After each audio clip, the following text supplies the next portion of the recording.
प्रिय श्रोतागण, जय भीम। आज हम बात करेंगे उस दिन की जिस दिन हमारे देश की नियति को हमेशा के लिए बदल दिया। 26 जनवरी 1950 ये वो तारीख है जब भारत का संविधान लागू हुआ और हमारा देश एक स्वतंत्र और लोकतांत्रिक गणराज्य बना।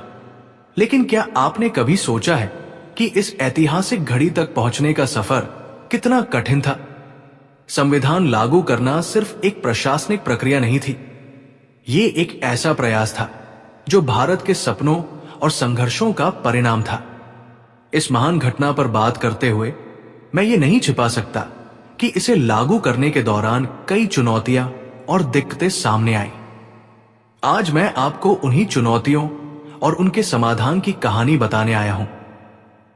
सबसे पहले हमें यह समझना होगा कि संविधान सिर्फ कागजों का एक दस्तावेज नहीं है।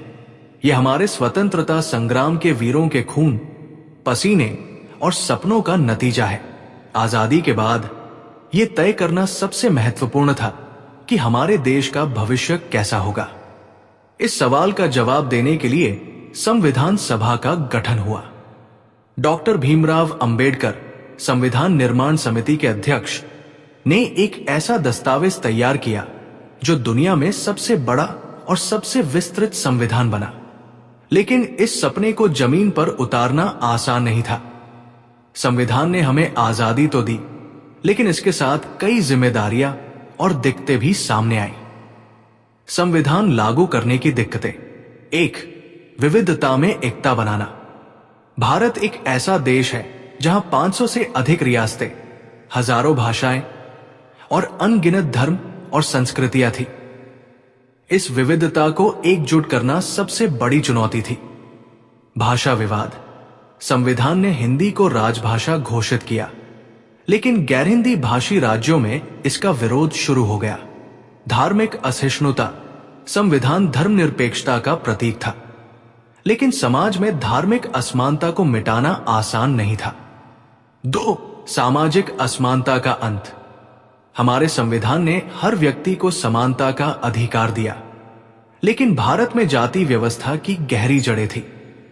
दलित समुदाय को समाज में बराबरी का दर्जा देना और उन्हें शिक्षा और रोजगार में समान अधिकार दिलाना संविधान के लिए सबसे बड़ा लक्ष्य था।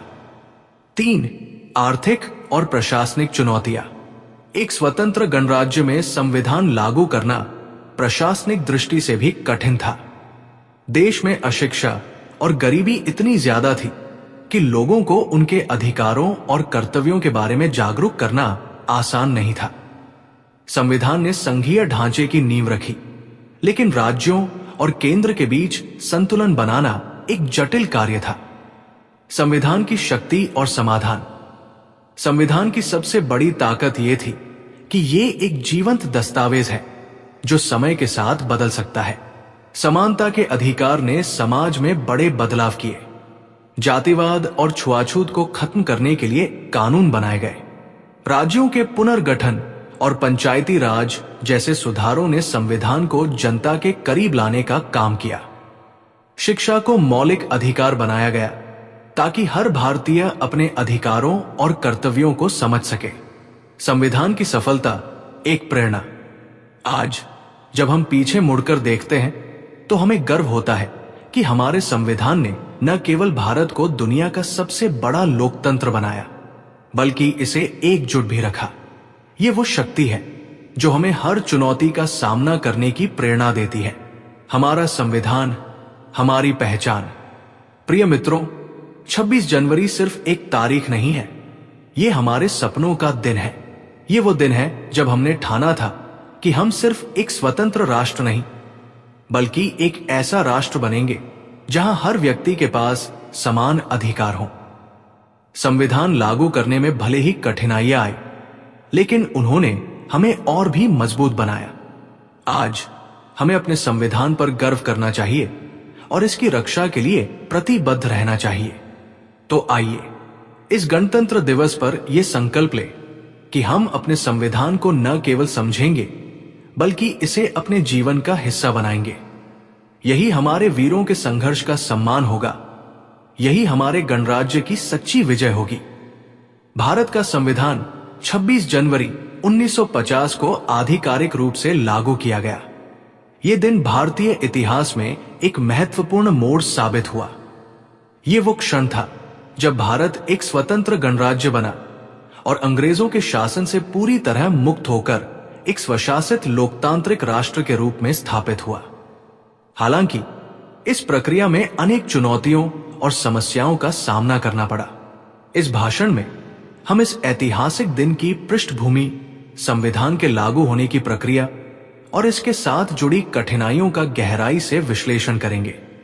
1947 में भारत की आजादी के बाद सबसे बड़ी जरूरत थी एक ऐसा संविधान तैयार करना जो भारत जैसे विविधतापूर्ण देश की आवश्यकताओं को पूरा कर सके।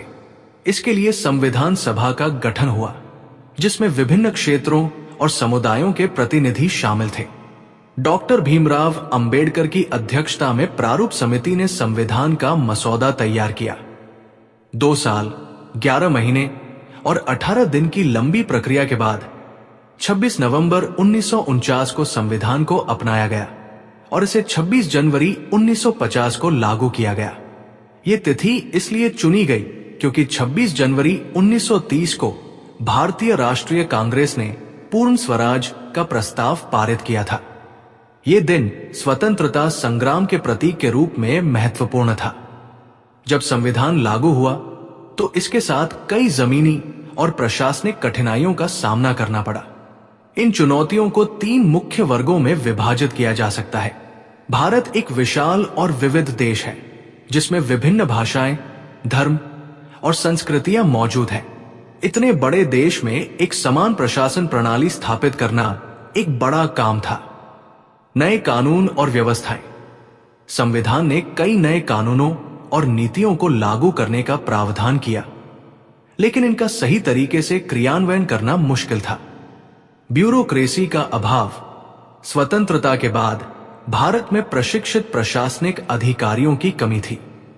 नए संविधान को समझना और लागू करना सभी के लिए आसान नहीं था। संविधान की जटिलता। भारतीय संविधान दुनिया का सबसे विस्तृत संविधान है। इसकी गहराई को समझना और इसे जमीनी स्तर पर लागू करना एक चुनौती भरा काम था। भारत में जातिवाद, धर्म और भाषा के आधार पर गहरी सामाजिक असमानताएं थी। जातीय विभाजन। संविधान में समानता का अधिकार दिया गया, लेकिन समाज में गहराई से जमे जातिवाद को समाप्त करना आसान नहीं था। धार्मिक असहिष्णुता।